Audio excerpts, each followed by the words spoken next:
Par une nuit pluvieuse, dans une petite ville côtière appelée Marisol, vivait un pêcheur nommé Antonio. Il était connu pour son courage et ses histoires sur la mer, qui enchantaient les enfants et les adultes.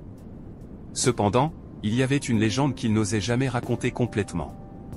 C'était à propos d'une île mystérieuse appelée l'île des Ombres, qui apparaissait et disparaissait à l'horizon comme un fantôme. On croyait que l'île abritait des trésors inimaginables, mais aussi un danger mortel que personne ne pouvait expliquer. Antonio avait toujours été sceptique à propos de la légende jusqu'à ce qu'un jour, à l'aube, il vit l'île des Ombres pour la première fois. Déterminé à percer le mystère et à assurer un avenir prospère à sa famille, il prépara son bateau et partit sans dire un mot à personne. La mer était calme, mais un vent froid soufflait, comme pour le prévenir. À mesure qu'il s'approchait de l'île, une épaisse brume commença à se former, enveloppant tout dans un voile de mystère. Antonio continua, guidé seulement par sa détermination. Lorsqu'il atterrit sur l'île, il trouva une scène éblouissante, des arbres fruitiers, des fleurs exotiques, et une lueur dorée émanant du sol. Au centre de l'île, il y avait une grotte sombre d'où émergeait une lumière pulsante. Avec courage, Antonio entra dans la grotte et trouva un coffre ancien orné de pierres précieuses.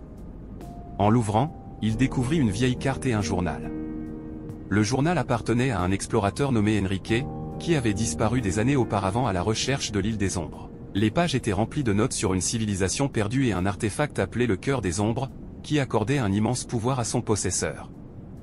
Excité par la découverte, Antonio décida de suivre la carte, qui le conduisit à un temple caché au cœur de l'île. Le temple était majestueux, avec des murs dorés et des inscriptions anciennes. Au centre, sur un piédestal, se trouvait le Cœur des Ombres, un joyau noir qui semblait pulser avec sa propre énergie.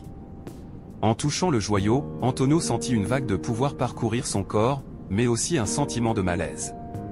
Soudainement, le sol commença à trembler et le temple commença à s'effondrer. Avec le joyau en main, il courut à l'extérieur, essayant de s'échapper de l'île qui semblait s'effondrer. Quand Antonio atteignit enfin le bateau, la mer était agitée et la brume plus dense. Il lutta contre les vagues et réussit à retourner à Marisol, où il fut accueilli en héros. Cependant, quelque chose avait changé. Le joyau noir semblait influencer son comportement, le rendant plus arrogant et distant. Ses amis et sa famille remarquèrent le changement, mais personne ne connaissait la véritable cause. Antonio commença à s'isoler, obsédé par le joyau et le pouvoir qu'il promettait. Le rebondissement vint par une nuit de tempête, lorsqu'un étranger encapuchonné apparut à la porte d'Antonio. L'homme se révéla être Enrique, l'explorateur perdu, qui avait été emprisonné sur l'île par le pouvoir du Cœur des Ombres. Il expliqua que le joyau était une malédiction, créée pour emprisonner les âmes ambitieuses.